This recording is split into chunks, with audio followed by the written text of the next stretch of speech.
Bismillahirrahmanirrahim. Alhamdulillahi wa kafa wassalatu wassalamu ala nabiyil mustafa. Uhayyikum bitahiyatil Islam. Assalamualaikum warahmatullahi wabarakatuh. Alhamdulillah, pada kesempatan kali ini insya Allah kita akan memulai pelajaran salah satu kitab nahwu yang cukup masyhur di Indonesia, terutama di pesantren-pesantren, yaitu kitab Ajurumiyah. Sebelum kita memulai pelajaran kitab Jurumiyah ini, alangkah baiknya kita sedikit mengulas atau sedikit mengenal tentang kitab Jurumiyah ini.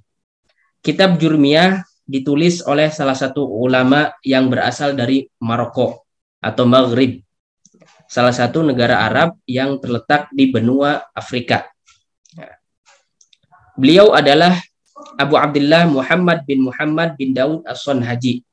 As-Sonhaji merupakan nisbah kepada salah satu kabilah di Maroko atau di Maghrib, tepatnya di kota Fes.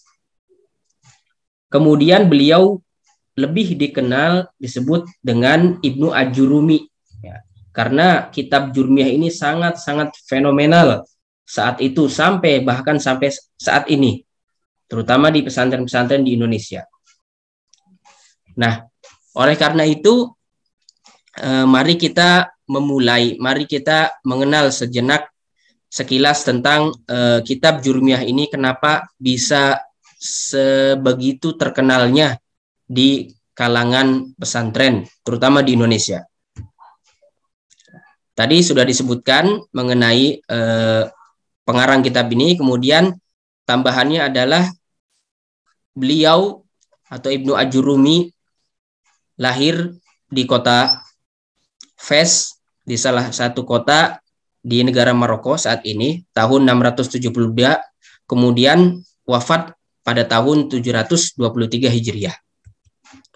Nah, kemudian mengenai masih dalam kitab Jurumiyah ini, saking terkenalnya, orang-orang dahulu dan sekarang mengatakan bahwa kitab Jurumiyah ini disebut dengan berjalan layaknya matahari yang ketika berputar pada porosnya. Selain itu juga Imam As-Suyuti menambahkan bahwasanya kitab ini memberikan manfaat yang luar biasa untuk pemula. Dan juga tanggapan atau anggapan atau pendapat lain tentang kitab ini seperti yang diungkapkan oleh Syekh Sayyid bin Hasan Adib, salah satu pensarah kitab ini. Wallahu alam, kata beliau, mengapa kitab ini sebegitu terkenalnya. Tentunya hal ini merupakan anugerah dari Allah Subhanahu wa Ta'ala.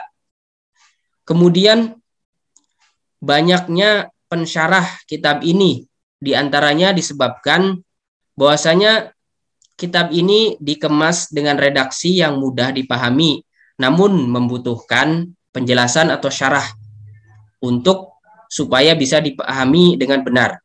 Kemudian kitab ini ternyata diterima oleh banyak orang sehingga banyak ulama yang mensyarahnya. Selain itu juga atas permintaan banyak pelajar atau murid-murid untuk mensyarah kitab ini. Jadi para murid atau para pembelajar meminta kepada guru-guru ataupun syekh-syekhnya untuk mensyarah atau menjelaskan kitab ini, sehingga banyak disyarah atau dijelaskan.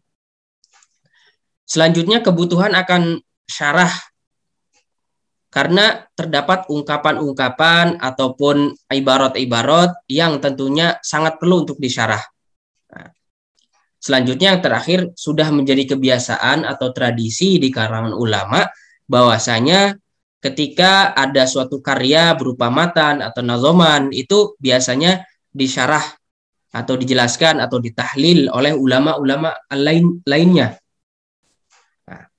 Selanjutnya, Ibnu Ajurumi ini dikenal menganut mazhab Kufi. Kenapa mazhab Kufi? Sebagaimana yang kita ketahui bahwasanya dalam ilmu nahwu itu ada dua mazhab besar, yaitu Kufi dan Basri.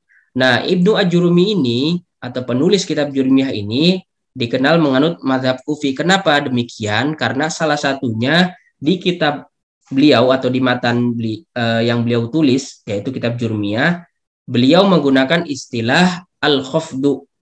Nah, Al-khafdu di sini sama dengan jar, al-jarru. Nah, tapi mengapa beliau menggunakan al-khafdu? Karena al-khafdu di sini merupakan istilah yang digunakan oleh ulama-ulama Kufi.